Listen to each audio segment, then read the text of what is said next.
Eu vou te contar essa história do jeito que me contaram. Sentado numa mesa de madeira torta, num posto velho de beira de estrada, ali no interior do Paraná. Meu nome é Zeca Estrada. Sou caminhoneiro há mais de 25 anos. E se tem uma coisa que estrada ensina, é que nem todo perigo vem com barulho. Às vezes ele chega quieto, educado, com cheiro de café passado na hora. Era começo de inverno quando isso aconteceu comigo. Eu puxava uma carga de madeira serrada, saindo de uma cidade pequena perto de Ponta Grossa, descendo por uma rodovia antiga, daquelas que o asfalto já perdeu a cor e a neblina parece nunca ir embora. Eu conhecia aquele trecho de cor, mas naquela noite resolvi parar num vilarejo que quase ninguém para mais. Pouca luz, poucas casas, um posto antigo e uma lanchonete que parecia parada no tempo. Lá dentro encontrei o seu Aníbal, dono do lugar.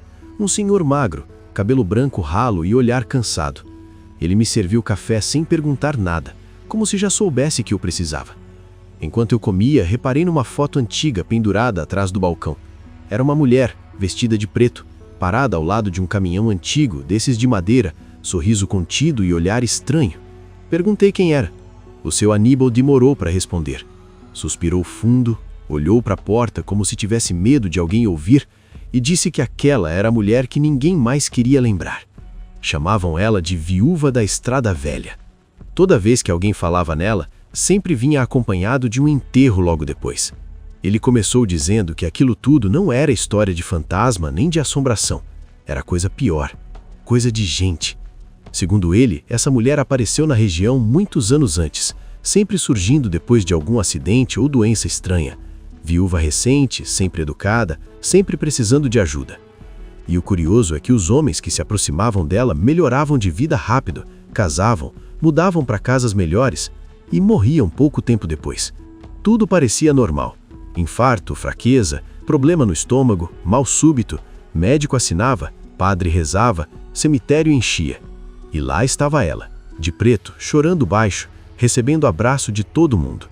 Depois de alguns meses, sumia da cidade, não deixava rastro, até aparecer em outra.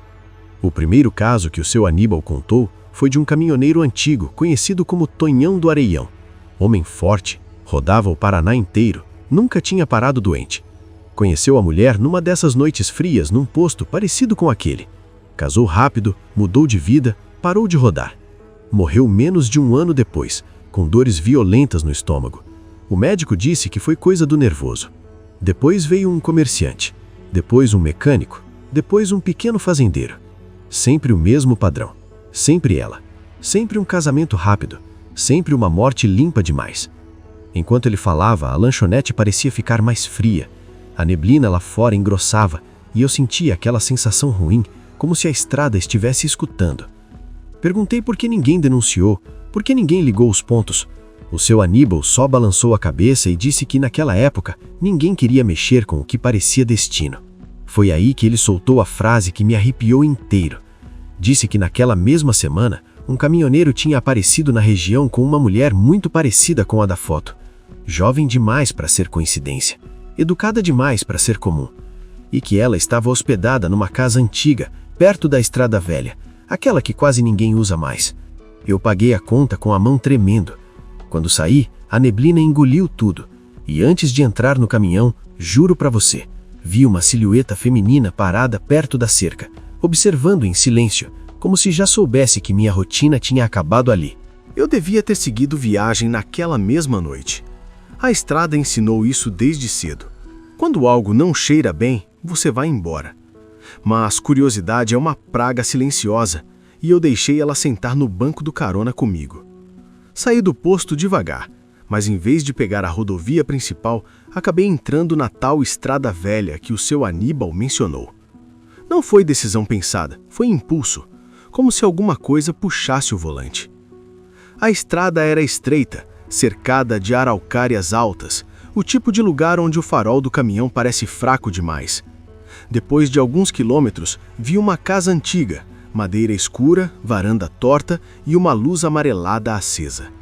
Parei mais à frente, só para observar. O silêncio ali era pesado, desses que fazem o ouvido zunir. Foi quando a porta da casa abriu. Ela saiu devagar, usando um vestido escuro simples, cabelo preso, postura calma demais para aquela hora. Caminhou até a cerca, olhou na minha direção e levantou a mão num gesto educado, pedindo ajuda. Eu devia ter ido embora, mas parei. Ela se apresentou com um nome comum, desses que não ficam na memória. Disse que o carro tinha quebrado mais cedo e que não tinha sinal de telefone. A voz era suave, tranquila, como se nada no mundo fosse urgente. Desci do caminhão mantendo distância, perguntando se precisava de algo específico. Ela sorriu daquele jeito que não mostra os dentes e disse que só precisava de carona até a cidade. Durante o caminho, ela falou pouco. Perguntou de onde eu vinha, se rodava havia muito tempo, se era casado. Respondi o básico. O silêncio dela não era desconfortável, mas estranho, como se estivesse me estudando. Em certo momento, comentou que gostava de homens da estrada, porque eram trabalhadores e sozinhos.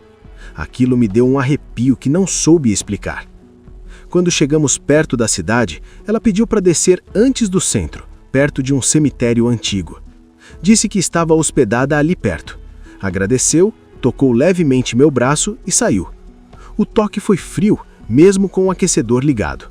Fiquei parado alguns segundos, sentindo um peso no peito, como se tivesse feito algo errado sem saber o quê. Nos dias seguintes, fiquei sabendo de coisas que começaram a se encaixar. No posto onde parei depois, ouvi 2 frentistas comentando sobre um homem que tinha adoecido de repente. Comerciante antigo da região, recém-casado.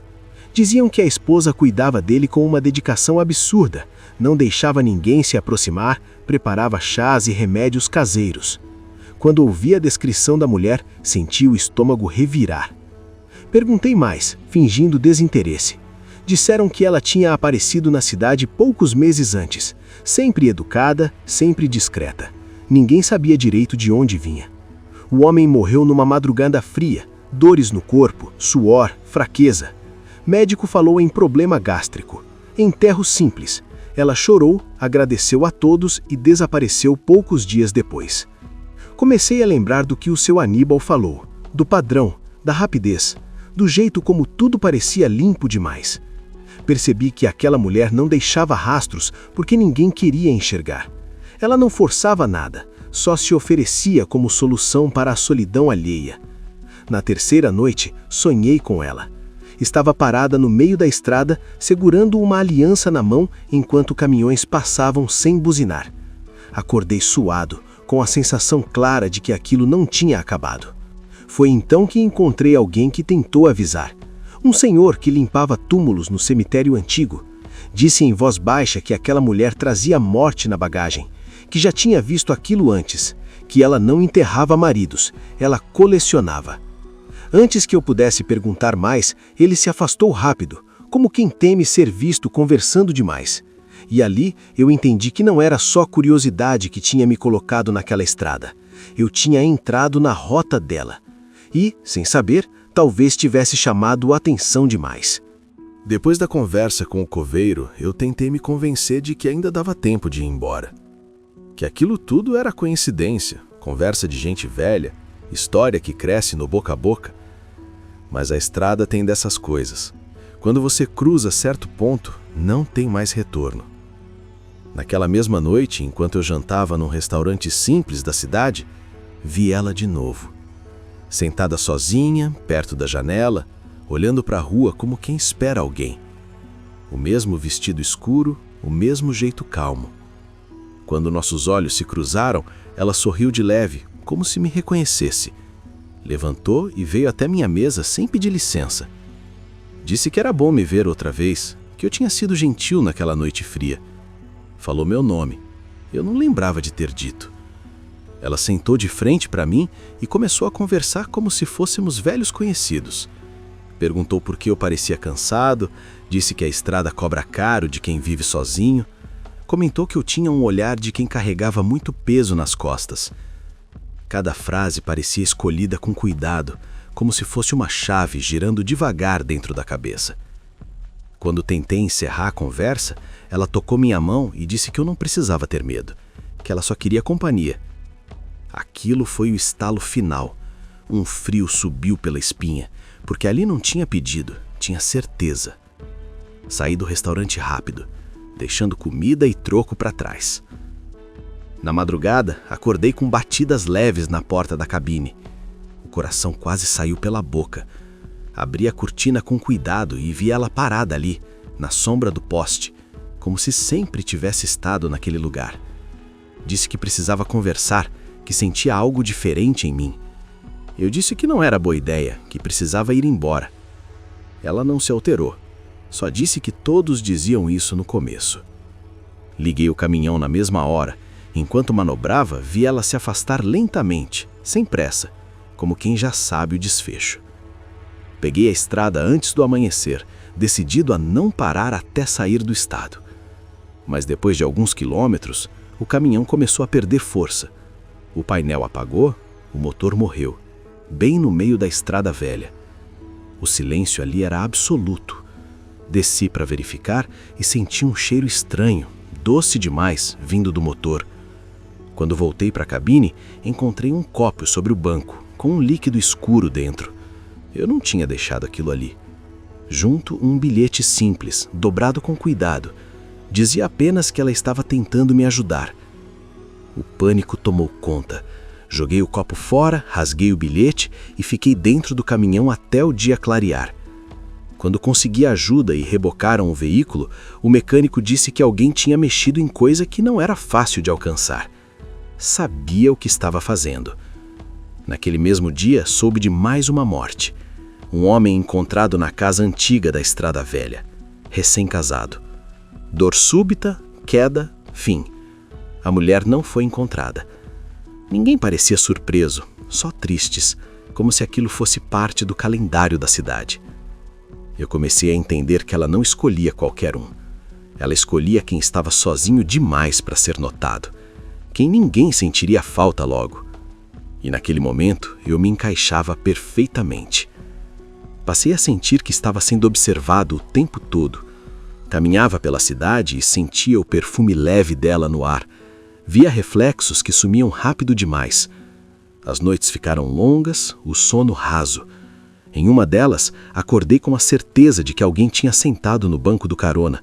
O cinto estava esticado, o espelho fora ajustado. Foi ali que percebi o fundo do poço. Eu não estava mais tentando entender a história. Eu estava tentando sobreviver a ela. E quando encontrei, pendurada no retrovisor, uma aliança antiga, fria, marcada por uso, soube que eu já fazia parte da coleção dela. Quando vi aquela aliança pendurada no retrovisor, eu entendi que não adiantava mais fugir sem enfrentar. Aquilo não era ameaça, era convite.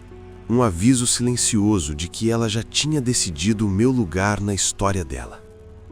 Respirei fundo, tirei a aliança e coloquei no painel, como quem aceita que a estrada não vai aliviar. Voltei até a cidade pela última vez, antes do amanhecer. Parei perto da casa antiga da Estrada Velha, aquela que ninguém queria olhar de frente. A porta estava aberta, rangendo com o vento. Entrei. O cheiro era de ervas secas, madeira velha e algo metálico no ar. Em cima da mesa, vários copos, frascos pequenos e alianças. Muitas, de tamanhos diferentes, todas gastas pelo tempo. Ela apareceu atrás de mim sem fazer barulho. Disse que eu era diferente, que não tinha medo fácil. Contou com a calma de quem fala do tempo que não matava por prazer. Matava porque aprendia rápido quem merecia ficar e quem só ocupava espaço no mundo. Falou que os homens que passou pela vida dela sempre pediam cuidado, proteção, alguém que resolvesse tudo. E ela resolvia. Para sempre. Disse que comigo seria rápido, sem dor. Que eu já estava cansado demais da estrada. Eu perguntei quantos já tinham sido. Ela respondeu que parou de contar quando percebeu que ninguém contava também. Que as cidades esquecem rápido, principalmente quando o morto era só mais um homem sozinho. Enquanto ela falava, percebi algo que talvez ela não tivesse notado. A mão dela tremia. Pela primeira vez, vi dúvida. Disse que eu lembrava alguém do passado, alguém que tinha escapado. Foi ali que fiz a única coisa que me restava. Falei. Falei da estrada, da solidão, das noites longas, mas também das pessoas simples que ainda param para ouvir. Disse que ela não era justiça, era só mais um buraco engolindo gente. Que quanto mais enterrava, mais vazia ficava. Ela me encarou em silêncio por um tempo que pareceu eterno. Então soltou uma risada baixa e disse que talvez eu tivesse razão, que já não lembrava mais do rosto do primeiro, que só lembrava das alianças. Ela se afastou, abriu a porta dos fundos e antes de sair disse que não era meu dia, que eu devia ir embora e não contar a ninguém. Peguei meu caminhão e fui embora sem olhar para trás. Nunca mais vi aquela mulher. Mas de vez em quando, rodando pelo Paraná, ouço histórias parecidas. Viúvas que aparecem e somem. Mortes limpas demais. E sempre uma estrada velha no meio. A estrada ensina muita coisa. Ensina que o verdadeiro terror não grita, não corre atrás de você. Ele espera, escuta, e quando você baixa a guarda, oferece ajuda. Se essa história te deixou com aquela sensação ruim no peito, comenta aqui embaixo o que você acha que aconteceu com ela.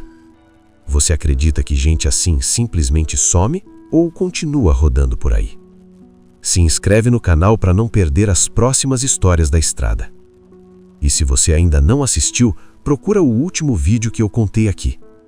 O passageiro que nunca desceu na BR do Mato Grosso. A estrada ainda tem muito segredo para contar.